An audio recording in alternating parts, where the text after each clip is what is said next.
Jamestown traffic, 152 Bravo Juliet, over Asheville, about 6 miles to the west of the airport, 6,500 feet. We'll be doing some spins. Look out below.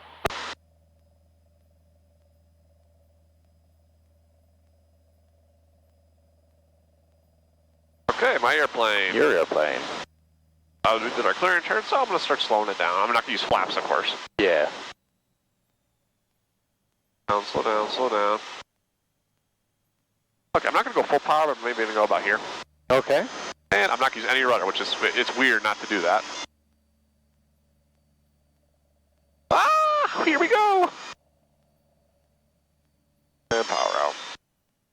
It almost came out of it. Here we go.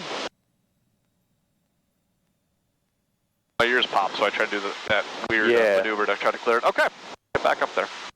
It almost came out of it on its own, as you saw there. Yeah, so it went a little bit quicker than I was thinking.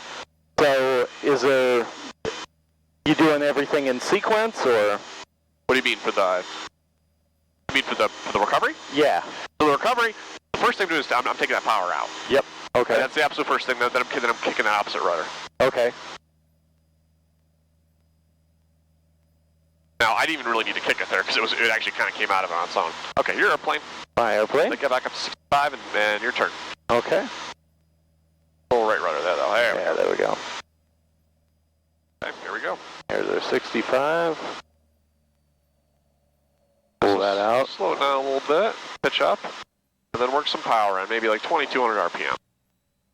Approximately. And no feet on the rudder. I know it's weird. Okay. Pull it back. Here we go.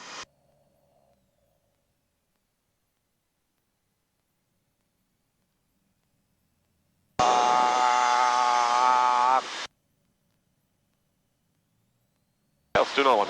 Okay.